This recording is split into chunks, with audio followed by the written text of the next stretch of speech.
মাদ্রাসার আলেম এবং ছাত্র ছাড়া, মাদ্রাসার আলেম এবং ছাত্র ছাড়া একজন সাধারণ লোক দাঁড়িয়ে বলেন ক্ষমার যে 5টা শর্ত কি কি। একজন দাঁড়ান, সাহস থাকলে একজন দাঁড়ান, স্মার্ট বয় দাঁড়িয়ে যান, একজন দাঁড়ান। ক্ষমার 5টি শর্ত কি কি? দাঁড়ান।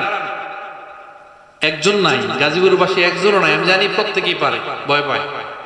একজন দাঁড়ান, এই যে বই রেডি, চমৎকার একটা বই, আপনি পারবেন? হ্যাঁ, দাঁড়ান, একটা বলেন, খালি একটা বলেন, এই বই আপনার, পারবেন কিনা? একটা পারবেন জানি, বলেন। একজনও নাই, কোনো মুরব্বী নাই, মাশাআল্লাহ। আপনার কি নাম? খোরশেদ আলম সাহেব, বলেন। আচ্ছা বলেন, ক্ষমা আল্লাহর জন্য, আর একটু চেষ্টা করেন। আচ্ছা মুরব্বী বলেন। জি, অনুদপ্তা, আপনার চেয়ে একটা বেশি পারছে। তারপরে এর চেয়ে বেশি আর কেউ পারবে? দাঁড়াও, হ্যাঁ দাঁড়াও, তুমি দাঁড়াও, মাশাআল্লাহ, জোরে বলো।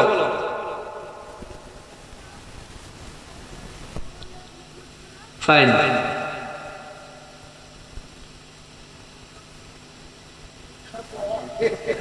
ও 3টা পারছে, এর চেয়ে আর বেশি কেউ পারবেন?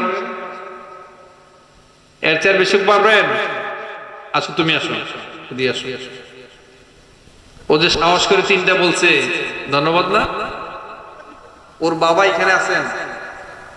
ওর কি বাবা, ভাই, মামা, খালু কেউ আছেন এখানে? কি লাগেন আপনি? আপন ভাই। আপনার ভাল লাগছে না? এই যে ও পারছে, তুমি উপরে আসো, উপরে আসো, ওদিকে আসো।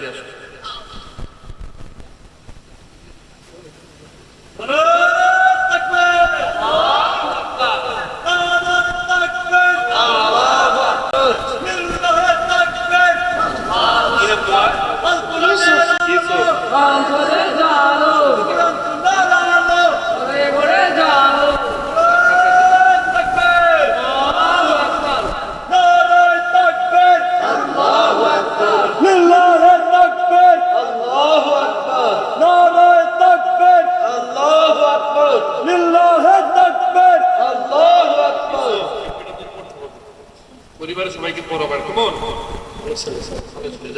দোয়া থাকলে যে সাহস করে বলতে পারছেন, পুরো ফ্যামিলি, ফ্যামিলিটাও দিনই ফ্যামিলি। এবং দেখেন, আপনাদের ভালো লাগছে না? আপনার সন্তান যদি এটা পারতেন, এই জন্য সন্তানদেরকে দিনের আলোয় আলোকিত করবেন, কোরআন হাদিসের অ্যাটাচমেন্টে রাখবেন, আল্লাহর সাথে কানেক্টিভিটি বাড়াবেন। মনে রাখবেন, যাদেরকে আল্লাহ সুবহানাহু ওয়া তাআলা কোরআনের জ্ঞান দেয় তাদেরকে সম্মানিত করেন। ইয়ারফাইল্লাহু আল্লাযীনা আমানু মিনকুম ওয়াল্লাযীনা উতুল ইলমা দারাজাত।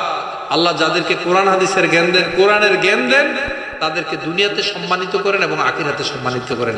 সবাইকে অসংখ্য ধন্যবাদ।